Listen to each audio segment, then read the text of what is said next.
UCL সিজনে ইউসিএলের out of topic একটা কথাবার্তা। আমরা এখন যদি দেখেন রিয়াল মাদ্রিদে বেশ কিছু এমন প্লেয়ার থাকে, উদীয়মান প্লেয়ার থাকে যারা আসলে ওরকম সেরা কোনো প্লেয়ারের জন্য স্কোয়াডে জায়গা পাইতেছে না, ওরকম গেম টাইম পাইতেছে না ওরা। আসলে ওদের এইখান থেকে মুভমেন্ট করা উচিত।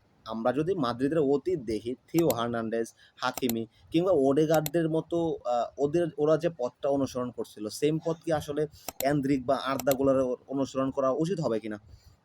একসময় মাদ্রিদের হইয়া খেললেও ঠিকমতো গেম টাইম পাইছে না হাকিমি, থিওরা, আর না পাওয়ারই কথা। তখন কারবাহাল আর মার্সেলো ছিল পুরোপুরি প্রাইম টাইমে। নিজেদের কেরিয়ার গড়ার চিন্তায় মাদ্রিদ ছাড়ছে থিও এবং আশরাফ হাকিমি। আজ তারা নিজ নিজ পজিশনে বিশ্বের সেরা। মাদ্রিদের মতো এত ট্রফি না জিতলেও নিজেদের প্রতিভা দেখাইতেছে বিশ্বের সামনে। ওডেগার্ডও একই পথের প্রতীক, ঠিকমতো সুযোগ না পায়া মাদ্রিদ ছাড়ছিল। আজকে সে বিশ্বের সেরা প্লেমেকারদের একজন। আর্দা গুলার নিজের জাতীয় দলে সেট হয়ে গেছে। মাদ্রিদে যখনই সুযোগ পাইছে তখনই নিজের সেরাটা দিছে, তারপরেও পর্যাপ্ত সুযোগ পাইতেছে না। এনরিককে বলা হইতেছে যে ব্রাজিলের ভবিষ্যৎ। সবথেকে বড় কথা, তাদের পজিশনে খেলতেছে বর্তমান বিশ্বের অন্যতম সেরা বেলিংহাম, এমবাপ্পেরা। তারা এখনও ইয়ং।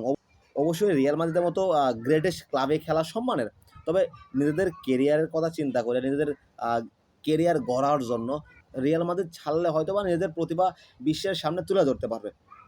এখানে রিয়াল মাদ্রিদ থাকলে আপনার অবশ্যই একটা ট্রফির সম্মান আসতেছে, আপনার একটা বিশ্ব ফুটবল মধ্যে একটা ইমেজ ক্রিয়েট হতেছে যে আপনি রিয়াল মাদ্রিদে খেলেন।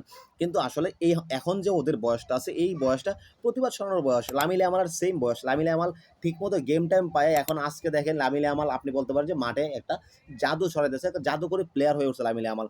এখন আর্দা গুলার বলেন, এনরিকও প্রত্যেকটা ম্যাচে ভালো খেলতেছে।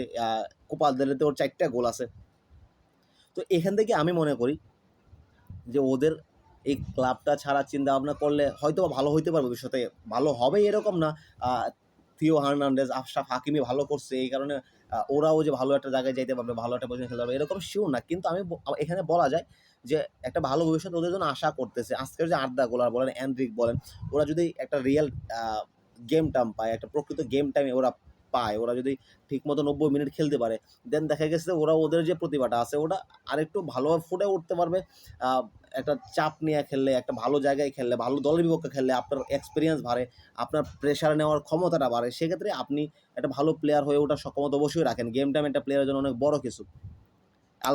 আলবারেজ যখন ম্যান সিটি ছাড়ছে, ওর পিছনে বড় কারণ ছিল গেম টাইম। কারণ আর্লিং হালান্ডের সাথে কখনোই গেম টাইমে কুলে উঠতে পারবে না, কখনোই ওরকম গেম টাইমও পাইতেছে না। এখন যখন আলবারেজ অ্যাটলেটিকো মাদ্রিদে গেছে, ও কিন্তু পুরোপুরি গেম টাইম পাইতেছে এবং নিজেরে পুরোপুরি মিলে ধরছে।